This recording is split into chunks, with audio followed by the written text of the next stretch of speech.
નમસ્કાર મિત્રો આજે તમારી સમક્ષ કુંભ રાશિના જાતકો માટે આવતા 5 માસ એટલે કે જાન્યુઆરી માસની શરૂઆત થઈ ગઈ છે।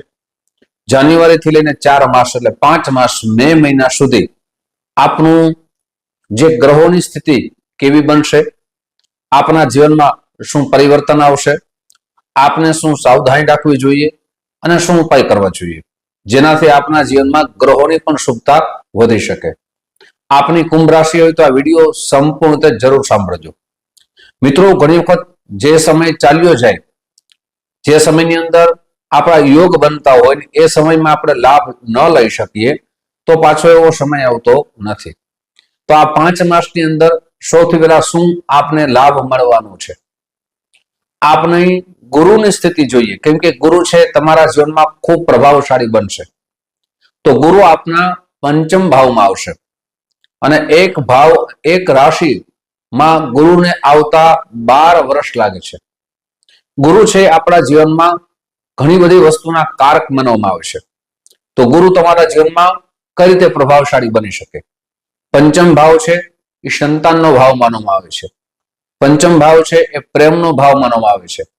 પંચમ ભાવ છે શિક્ષા એટલે કે વિદ્યાર્થી માટે જોવામાં આવે છે। ગુરુ તમારા પંચમ ભાવમાં આવશે, સૌથી આપના જીવનમાં ઉત્તમ લાભ થવાનો છે એ છે કે આપને સંતાનની રાહ જોઈ રહ્યા હતા, એ સંતાનના સુંદર મજાના યોગ નિર્માણ થઈ રહ્યા છે। સાથે સંતાન પ્રત્યે આપની જે ચિંતા હતી, સંતાન પ્રત્યે આપના મતભેદ થતા હતા, એ મતભેદ દૂર થશે। ઘણા શહેરોમાં મિત્રો સંતાનને એમના માતા પિતા અલગ રહે છે, કોઈ પણ કારણસર માતા પિતા અને સંતાનોના વિચાર ન મળતા હોય, ઝઘડા થતા હોય તો અલગ રહેતા હોય, અથવા એમ પણ કહી શકાય કે સંતાન અને માતા પિતા એક જ એપાર્ટમેન્ટમાં રહેતા હોય પણ મતભેદના કારણે એકબીજાની કેર કરતા નથી, એકબીજાનું ધ્યાન રાખતા નથી। તો આવા મતભેદો પણ આ ગુરુ પંચમ ભાવમાં આવવાથી દૂર થશે। સાથે વિદ્યાર્થી બંધુઓ માટે પણ ખૂબ સારો સમય છે। વિદ્યાભ્યાસમાં 2025માં ઘણી બધી પરીક્ષા આપ દઈ ચૂક્યા હતા, પણ એ પરીક્ષાનું પરિણામ સામાન્ય તરીકે 1 માર્કે અથવા 2 માર્કે આપનું અટકી જતું હતું।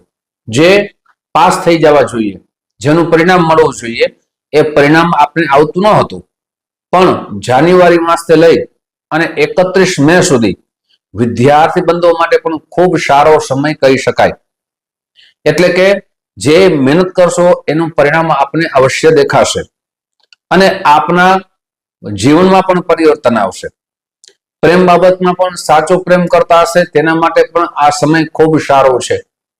મિત્રો, આગળ વિશેષ ચર્ચા કરીએ તે પહેલા એક નમ્ર પ્રાર્થના છે, મારા નવા મિત્રો આ વિડીયો જોઈ રહ્યા છો, મિત્રો વિડીયો તમને ગમે તો જરૂર લાઈક કરજો, શેર કરજો।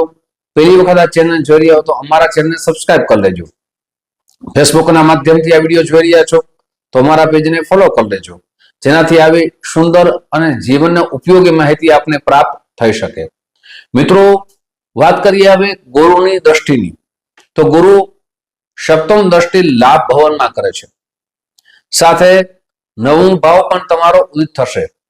જે ભાગ્યનો સાથ મળતો ન હતો એ ભાગ્યનો સાથ મળશે।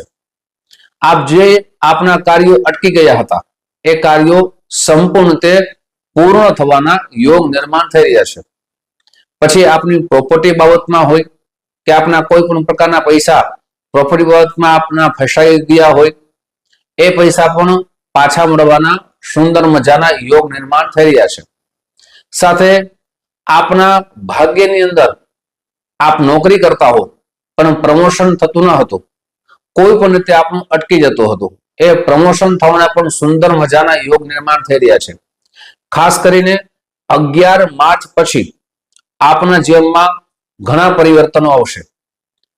આપ વિદેશમાં કોઈ બિઝનેસ કરો છો પણ વિદેશની અંદર પણ આપને સફળતા મળતી નથી અને એ સફળતામાં આપ ઘણા બધો સમય ચાલ્યો જાય છે, સફળતા મેળવવામાં મહેનત કરો છો પણ એ સફળતા મળતી નથી। એ સફળતાના પણ 11 માર્ચ પછી યોગ નિર્માણ થઈ રહ્યા છે। સાથે આપણે વિદેશ જવાની ઈચ્છા હોય પણ એમાં પણ વિઘ્નો આવે છે, તે પણ વિઘ્નો હવે દૂર થશે। આપણા જીવનની અંદર સૌથી વિવાહિત જીવનમાં પણ આપણે લાભ થશે. વિવાહિત જીવનની અંદર 2025માં ખૂબ ઝઘડા થતા હતા, ખૂબ વિવાદ થતા હતા, એ વિવાદ દૂર થશે. એકબીજાની કેર કરશો, એકબીજાને સમજશો, એકબીજાને સમય આપશો અને આપણું માધુર્ય પ્રેમ ભર્યું આપનું જીવન આ 5 માસમાં ખૂબ સારું જવાનું છે. સાથે યાત્રા પણ કરશો, આપ મુસાફરી પણ કરશો.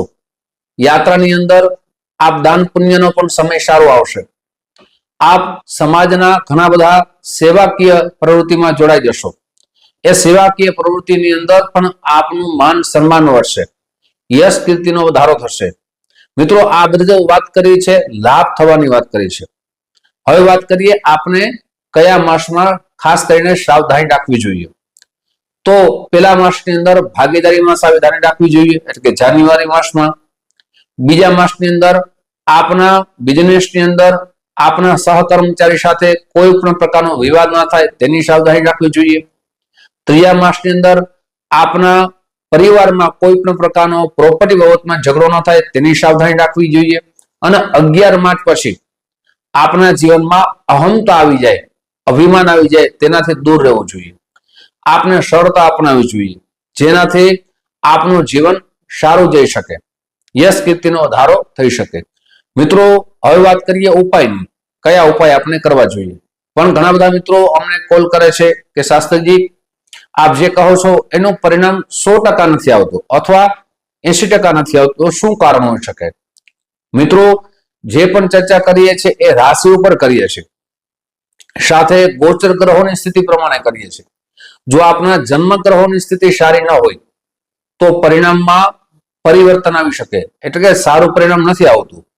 પણ જો આપના જન્મ ગ્રહો સારા હોય, ગુરુની સ્થિતિ સારી હોય જન્મ કુંડળીમાં, તો પરિણામ ખૂબ શુભ આવે છે. જેમ કે જન્મ કુંડળીમાં ગુરુ ઉચ્ચનો હોય, કર્ક રાશિમાં હોય, જન્મ કુંડળીમાં ગુરુદેવ આપણી ધન રાશિમાં હોય અથવા મીન રાશિમાં હોય તો પરિણામ ખૂબ જ શુભ આવશે. પણ ગુરુની સ્થિતિ સારી નહીં હોય, એમ કહી શકાય કે રાહુ સાથે હોય, કેતુ સાથે હોય, અશુભ યોગ નિર્માણ કરતા હોય તો તે પરિણામ અશુભ પણ આવી શકે. મિત્રો, આપના જન્મ કુંડળીમાં ગુરુની સ્થિતિ, શનિની સ્થિતિ અથવા આપના જન્મ ગ્રહોમાં કેટલા અશુભ યોગ નિર્માણ થાય છે, કેટલા શુભ યોગ નિર્માણ થાય છે, આપને જાણવું હોય તો આ નંબર દેવામાં આવ્યા છે. આ નંબરમાં આપ સંપર્ક સાધી શકો છો. સંપર્ક કરવાનો સમય સવારે 10 વાગ્યાથી લઈ બપોરના 1 વાગ્યા સુધી છે, સાંજે 5 વાગ્યાથી લઈ રાત્રે 9 વાગ્યા સુધી છે. ઓનલાઈન આપણે જન્મ કુંડળી બતાવી હોય તો તેના માટે સૌથી પહેલા જે વોટ્સઅપ નંબર દેવામાં આવ્યા છે એ વોટ્સઅપ નંબરની અંદર આપણું નામ, જન્મ તારીખ, જન્મ સમય, જન્મ સ્થળ અને સુનિશ્ચિત દક્ષિણા આપ મોકલી આપશો એટલે આપને સમય દેવામાં આવશે. સમય સાથે આપની કુંડળીનું આપને દરેક પ્રકારની માહિતી દેવામાં આવશે. સાથે કુંડળી પ્રમાણે શાસ્ત્રોક્ત ઉપાય બતાવવામાં આવશે. ઘણા બધા પ્રશ્નો કરે છે કે અમારી તારીખ નથી, સમય નથી, તો તેના માટે શું કરવું? તો તેના માટે એપોઇન્ટમેન્ટ લઈ અને રૂબરૂ મળવાનું રહેશે.